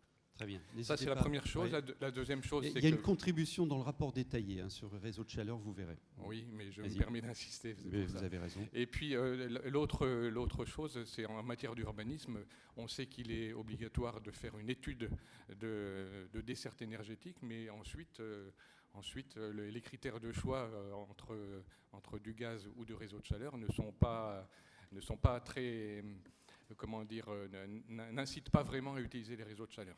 Donc là aussi, il faudrait une évolution réglementaire. Merci, monsieur. Madame, et ensuite madame. Je vous en prie. Et après, là-bas. Ça fonctionne ? Ça fonctionne. Donc Catherine Quignon, je suis maire de Montdidier. Une question et une interrogation que dans les conclusions du débat, on est vraiment un axe majeur. On comprend l'enjeu financier, stratégique de notre pays et les orientations à développer. Il y a une attente très très forte, non seulement sur la gouvernance, mais sur la possibilité de laisser aux communes, aux régions, aux départements une faculté d'initiative forte, expérimentale, qui puisse servir après aux autres et être démultipliée. Ce n'est pas la peine de mettre la gomme sur un seul axe partout en France. À la limite, essayons des initiatives chez Pierre, essayons chez Paul, et après, quand elles sont efficaces et qu'on les a bien accompagnées, structurons les filières. Je crois que c'est vraiment une attente très très forte des élus sur ce territoire pour pouvoir servir leur population et puis avoir cette vocation à l'échelle de la France d'essayer de ne pas acheter dans quelques années trop d'énergie à l'extérieur. Et vraiment, je suis derrière vous, monsieur le ministre, et de vraiment produire localement en France. Merci. Ouais. Donc, donner le droit à l'expérimentation. Alors, attendez. Là, il y a... Merci. Là-bas... madame, pardon. Excusez-moi. D'abord vous, madame. Ensuite là-bas. Ensuite monsieur. Madame. Ah. Vous pouvez aider madame, là ? Faites appel à un ami. Voilà. Bon. Bah, ça ne fonctionne pas. Bon, en attendant, je vais là-bas. Allez-y. Monsieur, je vous en prie. Oui. J'y vais ? Oui. Bonjour, Vincent Denby-Wild, président de France Énergie Marine. Je me réfère à la proposition 8 sur les énergies renouvelables. Je ne vois pas le contenu emploi et je pense qu'on pourrait tout à fait ajouter la contribution emploi du développement des énergies renouvelables au territoire et puis rajouter les énergies marines au sein des autres solaires, biomasse, puisqu'elles font déjà partie d'engagements gouvernementaux et d'une forte mobilisation des conseils régionaux, territoriaux et des populations. C'est en page 35, oui, proposition 8. Tout à fait. Développer la production d'énergie renouvelable en donnant la priorité aux ressources présentes dans le territoire. Madame Bérégovoy ? Oui. Oui, alors forcément, vous l'avez compris, ce qui vous est présenté, c'est vraiment synthèse, super synthèse, parce que derrière, c'est quand même les propositions. Donc là, c'est le focus sur un certain nombre de propositions, mais bien évidemment, par rapport à ce qui vient d'être dit, en particulier sur le fait que les énergies renouvelables soient une filière à développer, quelle qu'elle soit d'ailleurs, puisque c'est un secteur qui ouvre à la création d'emplois, et bien évidemment à rappeler, et c'est d'ailleurs une pièce maîtresse du développement de ces énergies. L'expérimentation, si je puis me permettre, sur le territoire, moi je crois qu'elle est fondamentale, bien évidemment, on le voit bien. Il y a plein d'exemples des choses très intéressantes, pertinentes qui se passent sur tous les territoires, avec justement cette variété, cette diversité d'énergies renouvelables adaptées au territoire. Moi je vois au niveau de la Haute-Normandie, c'est le offshore, donc là on est sur la mise en place d'une grosse filière industrielle qui va de la formation jusqu'à la maintenance, mais aussi après au niveau local, c'est-à-dire c'est les deux, je crois qu'il est intéressant de développer. La question de la maire de Montdidier, voilà. c'est et au niveau local aussi, reconnaître ce droit à l'expérimentation. Voilà, et le reconnaître, tout à fait, qui est primordial, la reconnaissance de ce droit à l'expérimentation, tout simplement parce qu'en fin de compte, on s'aperçoit qu'aujourd'hui, tous les territoires qui expérimentent, en règle générale, ça marche bien. Et moi, je pense qu'effectivement, on est pour la mise en place là, de la boucle vertueuse, tout simplement. Et ça va répondre aux défis dans lesquels on est. Mais il faut lui en donner les moyens et l'organiser. Oui, bien sûr, massivement. Monsieur Masson. Oui, sur tout ce qui concerne la question, les réseaux de chaleur, l'urbanisme, etc., c'est pour cela qu'il y a l'absolue nécessité d'avoir une planification qui soit une planification partagée sur les territoires, parce que sinon on arrive à des situations de concurrence des différents réseaux sur les territoires, ce qui n'est pas souhaitable, y compris en termes d'ailleurs de finances publiques. Et puis c'est quand même le consommateur qui à l'arrivée est amené à payer l'addition. Et puis ce qui est souhaité, qui a été remis, c'est les schémas énergétiques locaux qui doivent être le lieu de la discussion. Alors, est-ce qu'ils doivent être uniquement régionaux? Je n'en sais rien. Est-ce qu'ils doivent être uniquement locaux? Certainement pas. Donc, il y a peut-être différents niveaux à organiser et articuler entre eux. Et puis, c'est la raison pour laquelle il nous faut deux éléments. Le premier, ce sont les données techniques et économiques des contrats de concession, parce que sinon on arrive à des difficultés de comparaison entre les différentes distributions sur les territoires, et puis la négociation des contrats avec les GRD, puisque là, on a une nécessité de débat avec eux pour régler les problèmes qui ont été soulignés. Madame, monsieur, je reviens vers vous après, et puis là au milieu. Oui, bonjour. André Buchemin, je suis vice-président de la communauté urbaine de Strasbourg, mais je suis aussi président de l'Observatoire de la qualité de l'air intérieur qui a été mis en place par les ministères en charge de la santé, de l'environnement et du logement en 2001. La question sanitaire est très peu présente dans les documents. Cette question sanitaire me paraît essentielle, notamment sur la qualité de l'air intérieur, parce que si on veut isoler les bâtiments, ce qui est une très bonne chose, il faut aussi mettre en place toute une série de systèmes à la fois mécaniques, mais aussi d'information du public pour que le renouvellement d'air soit pris en charge de façon efficace et dynamique. Et je crois qu'il faudrait ne serait-ce qu'une petite ligne ou quelque chose sur cette question-là. Alain Rousset avait fait un pont là-dessus ce matin. Vous avez un commentaire là-dessus? Sur l'air intérieur? Non, sur l'enjeu sanitaire en général. Ok, ça va? Oui, mais je pense que vous avez raison, et c'est pour cela que tout à l'heure j'ai insisté sur le côté formation, et qu'il est important sur nos territoires qu'on ait des vitrines qui montrent bien toute la globalité des processus de construction pour être efficace, mais aussi tenir compte effectivement de ces préoccupations sanitaires. Alors, monsieur, là au premier rang. Ensuite, monsieur, je retournerai là-bas après. J'arrive vers vous. Monsieur. Oui, Jacques Bucky, représentant AMF. D'abord, je voudrais soutenir Madame Dufay dans son grand cri du Caire pour dire qu'il faut trouver l'argent sur place. Alors, je vous rassure, l'argent sur place, on peut le trouver, mais à condition d'y mettre un certain nombre d'outils. Parce que tout le monde aura noté deux choses. La première, c'est que beaucoup des bénéfices des sociétés de production d'énergie renouvelable ne reviennent pas aux collectivités, mais vont à des tiers. Et je crois qu'il est préférable en ces temps que cet argent revienne aux citoyens, à la collectivité locale, et j'ajouterais à toutes les collectivités locales, parce qu'aujourd'hui, deuxième remarque, il y a une très grande facture économique qui se fait en France dont on ne parle pas beaucoup, c'est celle entre les communes qui ont la chance de pouvoir produire et de tirer les bénéfices, et toutes les autres communes qui ne peuvent pas. Il incombe donc aux régions de mettre en place des outils de péréquation pour que les bénéfices de ces ressources ne soient pas uniquement orientés vers celles qui ont la chance de pouvoir faire, mais qu'on les oriente aussi vers les autres. Et pour que tout ceci puisse se faire, il manque l'outil. Et je précise au passage que c'est probablement la mesure numéro 1 que l'AMF souhaite voir mise en œuvre dans le cadre de ce débat. Il faut absolument que tous les élus, toutes les collectivités soient accompagnés par ce qu'on appellera une intelligence technique, juridique et financière, pour que les élus comprennent bien ce qui se passe sur leur territoire, sachent trouver des solutions, sachent innover et surtout sachent garder les bénéfices de cette énergie renouvelable. Aujourd'hui, véritablement, il y a beaucoup d'argent qui part alors qu'on en a tant besoin sur nos communes. Madame Dufay, rapidement. Oui, c'est comme vous l'avez dit, le cri du cœur que j'ai poussé tout à l'heure, parce que c'est évident ce que vous dites. Les besoins sont tellement immenses que ce n'est pas avec les moyens d'hier que nous allons pouvoir répondre aux besoins d'aujourd'hui et de demain. Et il y a besoin d'une ingénierie financière très très importante, et je suis d'accord avec vous, c'est la première chose à faire. Et retenir localement l'argent qui est produit par un certain nombre d'expériences. Parfaitement. Alors, monsieur, au milieu de la salle, je vous en prie, allez-y. Oui, Franck Sentier, direct. C'est pas moi? Oui, allez-y, monsieur. Oui, c'est moi, d'accord, oui. Pardonnez-moi. Oui, Jean Gobert, président d'un syndicat d'électricité dans les Côtes-d'Armor. Moi, je voudrais revenir un petit peu en retour par rapport à ce qui s'est dit. Je ne suis pas impressionné par les 170 000 participants si je juge ce qui s'est passé dans mon département. Je crois qu'il ne faut pas qu'on se gausse de belles paroles. Ça a été quand même un microcosme de gens déjà engagés, des gens qui partageaient peu ou prou à peu près les mêmes idées, en tous les cas chez moi. Mais je n'ai pas vu les classes populaires, je n'ai pas vu les gens qui sont les plus concernés par la fracture énergétique, je n'ai pas vu tous ces gens-là. Et je pense que, et je reviendrai sur quelqu'un qui a posé la question de savoir qui continuera d'animer le débat, je pense que nous avons un grand intérêt à faire continuer d'animer et faire partager ces opinions, sinon je crois qu'on ne réussira pas. Merci, monsieur. Monsieur au premier rang, après je repars là-bas. Monsieur. Gilles Leguet, je suis vice-président de la région Centre. Et je voudrais revenir sur 2 ou 3 points.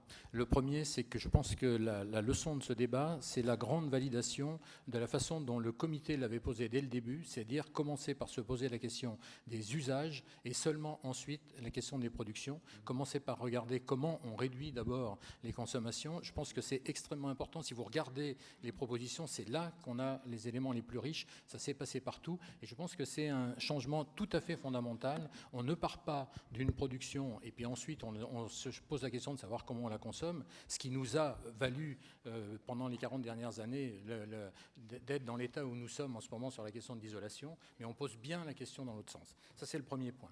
Deuxièmement, sur la question des finances, je pense que je partage complètement le point de vue de Marie-Guide sur le fait qu'il faut des outils nouveaux. Pour autant, je pense qu'il faut des outils nouveaux et donc des ressources nouvelles.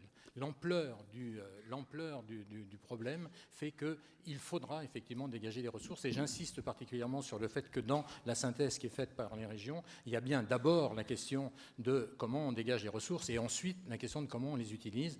Les plans de long terme, ça demande aussi des ressources supplémentaires pour arriver à allonger les périodes. Et troisième chose, moi j'ai entendu dans le débat aussi un grand doute sur la question de savoir est-ce qu'on ne débat pas pour rien. Et je voudrais intervenir sur ça plus fondamentalement. Nous avons dans ce pays une expérience où toutes les questions énergétiques sont systématiquement traitées dans l'opacité la plus complète et ça a créé une forme de doute sur l'utilisation du débat sur lequel il faut absolument revenir. Je voudrais donner quelques points supplémentaires. Quelques secondes, monsieur, vite. Oui, absolument. Nous ferons ce que la plupart des régions ont dit, c'est-à-dire que nous maintiendrons des structures de débat. Je pense qu'il faudrait que le comité national continue à exister, y compris pendant le débat parlementaire, parce que ça ne me paraîtrait pas possible d'arriver à s'interrompre. Et je veux dire une dernière chose. Il y a un certain nombre d'initiatives de producteurs d'électricité en ce moment qui, de mon point de vue, anticipent sur les résultats. Et en particulier, je veux parler de la question de la durée de vie des centrales nucléaires. Et je pense que ces questions-là vont accréditer le fait que le débat n'a servi à rien, puisqu'il y a un certain nombre de gens qui font autre chose pendant que nous faisons le débat. On note toutes ces contributions. Philippe Martin, prenez le micro. Voilà, je vous en prie. Oui, pardon, excusez-moi, je sais que c'est peut-être pas exactement comme ça que les choses devraient se passer, mais si, il se trouve que j'aime bien le débat. C'est pile comme ça. Non, je voudrais juste réagir à la personne, je ne sais pas où elle est, qui disait que c'était peut-être resté un peu confidentiel ou un débat de spécialistes et que le monde populaire n'était pas là. Je crois que c'est hélas très juste. Et c'est ce que je disais tout à l'heure, il ne faut pas que ça reste entre spécialistes. Le grand enjeu qu'on a, c'est effectivement d'y associer la population de manière beaucoup plus forte. Aujourd'hui, la population, notamment les milieux les plus modestes, ont l'impression que ce débat sur l'énergie est un débat qui est contraint, c'est-à-dire qu'ils n'ont pas de rôle à jouer, ils vont subir ce qui va se passer. Et pour autant, quand ils subissent la précarité énergétique, moi je suis dans un département, le Gers, qui s'est attaqué à la précarité énergétique en 2004, pas uniquement sur l'entrée énergétique, mais sur l'entrée sociale. Parce que quand on est dans la précarité énergétique, on est un peu plus exclu socialement. On a des enfants qui sont un peu plus exclus socialement. Donc traiter la précarité énergétique, c'est traiter une question énergétique, environnementale, mais aussi une question sociale.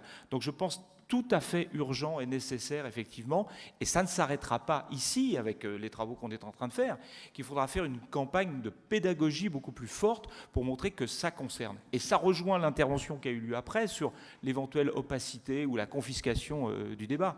Non, il ne doit pas l'être. Il doit au contraire devenir un débat absolument des citoyens de cette République. C'est comme ça, effectivement, qu'on montrera que cet enjeu-là de la transition écologique, de la transition énergétique, il est majeur. Il y a eu d'autres grands enjeux où la France s'est engagée de manière forte en répétant toujours que c'était important. Eh bien, c'est à nous, il nous revient à nous de faire la même chose avec ce débat-là. Pardon de cette petite... vous êtes là aussi pour ça. D'où l'intérêt. Il nous reste 8 minutes. D'où l'intérêt des journées citoyennes qui ont été mises en place. Ce n'est qu'un début, mais c'est des journées qui ont rassemblé des citoyens et non des experts de la question, et des citoyens qui se sont formés, qui se sont enrichis, qui se sont sentis responsables. Donc il faut multiplier ce type d'initiative. Quelque chose de précis à ajouter sur le financement, ne partons pas d'abord les ressources, ensuite on verra ce qu'on en fait. Il y a plein de ressources financières qui n'ont pas de coût Et le préfinancement, par exemple, des certificats d'économie d'énergie par les régions peut accélérer la rénovation énergétique du bâti avec des effets budgétaires extrêmement faibles. Et de la même manière, n'attendons pas tout de la loi. Il y a plein de choses qui ont leur modèle économique local, dans les entreprises ou dans le bâti. Faisons-le. La loi, elle sera bonne à 100% ou à 90%, mais avançons sans agiter le drapeau il n'y aurait pas de décision qui viendrait. Véronique Berrogova. Oui, par rapport à la participation des citoyens, je crois que ce qui est important de souligner à ce moment-là, c'est que justement le modèle, la transition énergétique, transition écologique, développement des énergies renouvelables, de fait, il implique les citoyens à la base. C'est-à-dire qu'on voit bien justement les exemples à Montdidier, ainsi que les centrales villageoises en Rhône-Alpes. C'est-à-dire qu'il y a une implication des citoyens. Donc petit à petit, si effectivement nous décidons dans cette loi avec des axes clairs, voilà, on voit bien dans quelle orientation, vers quel axe on doit se développer, bien évidemment, de fait, les citoyens seront de plus en plus impliqués et auront toute leur place dans les choix énergétiques puisqu'ils seront directement au cœur de cette stratégie. Monsieur, je vous en prie. Oui, Georges Supard, vice-président de Poitou-Charentes à l'énergie et au développement des énergies renouvelables. 2 débats en 4 ans, je suis d'accord, c'est bien. Un de droite, puis un de gauche, je ne les confonds pas du tout. Hein. Il faut peut-être arrêter de couper les cheveux en 4. Alors, je ne suis pas contre ce débat, je ne veux pas l'arrêter, mais j'ai une question. Quand est-ce qu'on s'y met? Parce que j'ai entendu tout à l'heure les représentants des collectivités dire « les peuples sont prêts, les peuples souhaitent les énergies renouvelables ». La France aussi la souhaite, elle est très endettée sur ses importations, on le sait. Et j'entends monsieur le ministre qui module un peu, qui n'a peut-être pas entendu le début du débat, qui dit « il faut que tout le monde soit d'accord ». Alors, bon, je veux bien, les régions sont prêtes. Hein. Et je pense, quand est-ce qu'on arrête finalement d'ostraciser certaines énergies renouvelables? Je pense à l'éolien qui a été exclu du SRCAE et mis à la marge. Quand est-ce qu'on le réintègre? Et je pense au photovoltaïque dont on a coupé les ailes très rapidement en 2011. Alors j'ai des propositions. La France et les régions ont la possibilité, dans les prochains jours, les prochaines semaines, d'acter concrètement un saut significatif, non pas pour accompagner, mais pour faire vivre la transition énergétique. Le problème, c'est de la faire vivre. Ou plutôt même l'excellence énergétique. Je le répète, la France en a gravement besoin. L'opportunité, c'est la contractualisation 2014-2020, en activant avec ambition 1 le FEDER, non pas à hauteur de 20%, mais de 30%. Là, on ferait un saut significatif et volontariste politiquement. 2, le contrat de développement entre l'État et les régions. On l'active aussi volontairement sur ce plan.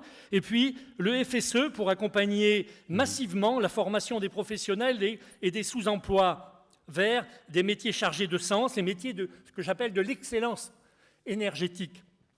Je crois qu'il faut passer de l'expérimentation à l'industrialisation.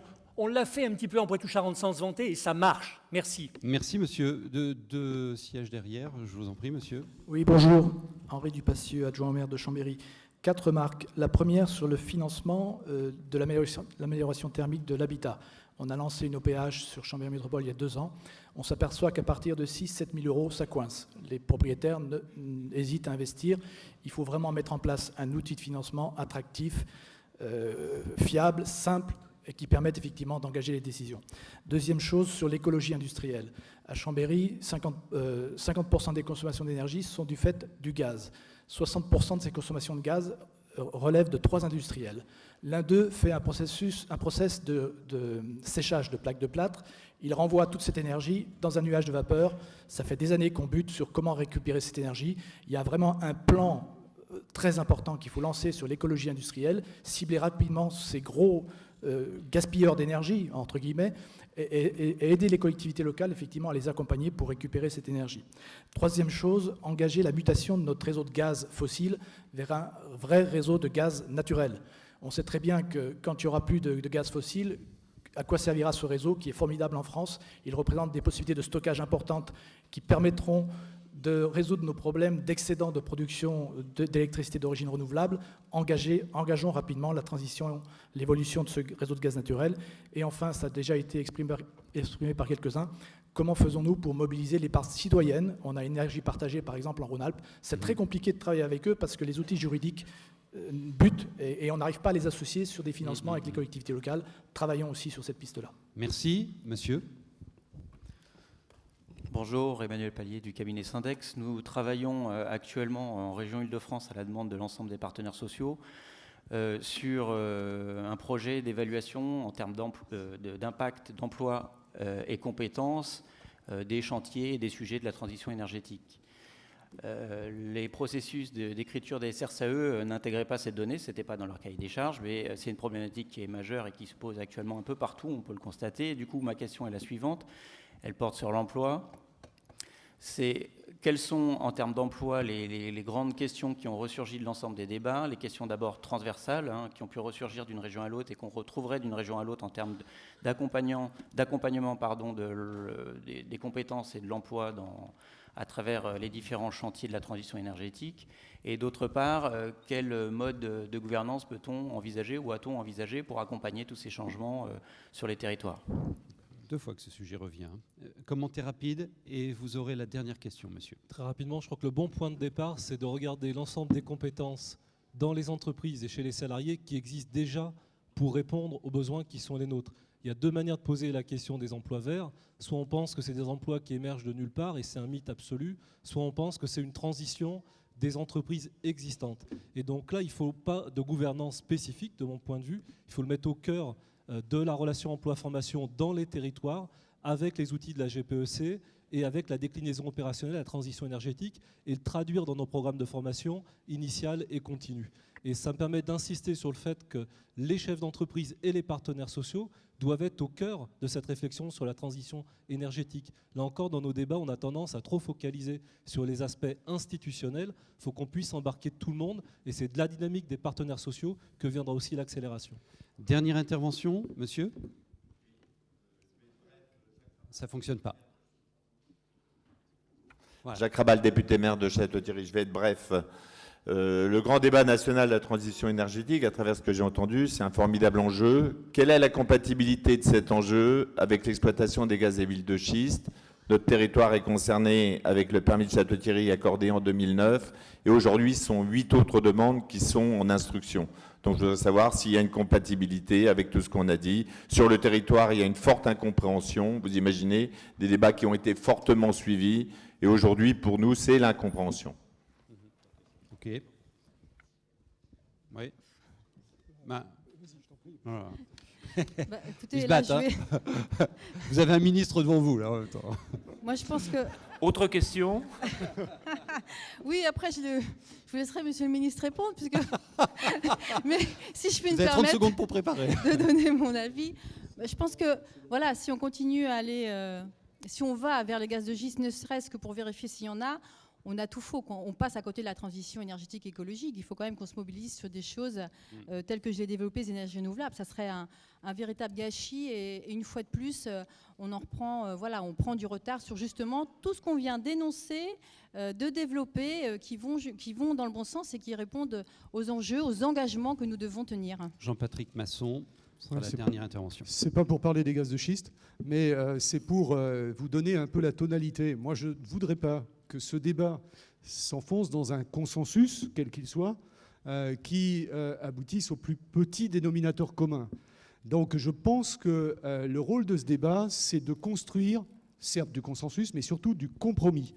Et alors il peut y avoir la question du nucléaire, du gaz de schiste, des relations entre les uns et les autres, etc. etc. Mais il faut qu'on construise vraiment du compromis. Et je pense que ce qui s'est déroulé en région a servi à amener un début de compromis entre les uns et les autres. Et donc c'est le rôle peut-être de cette journée, en tous les cas le rôle du Conseil national de bâtir ce compromis et puis ensuite, bien sûr, des parlementaires de le concrétiser dans le réel. Nous devons donc continuer le débat sur une logique de... Il y en a un qui est d'accord. Sur une logique de compromis. C'est important. Merci beaucoup. Suite de notre journée. Dans quelques instants, on se retrouvera en pause et ensuite en atelier. Alors, vos ateliers, restez là 30 secondes encore, sont repérés avec une couleur. Voilà, et c'est la couleur du cordon que vous avez autour du cou. Je m'adresse, s'il vous plaît, je m'adresse devant tout le monde à ceux qui, cet après-midi, rapporteront les travaux des ateliers. Je leur demanderai 2 choses, 3 choses. 1, de ne pas être exhaustif.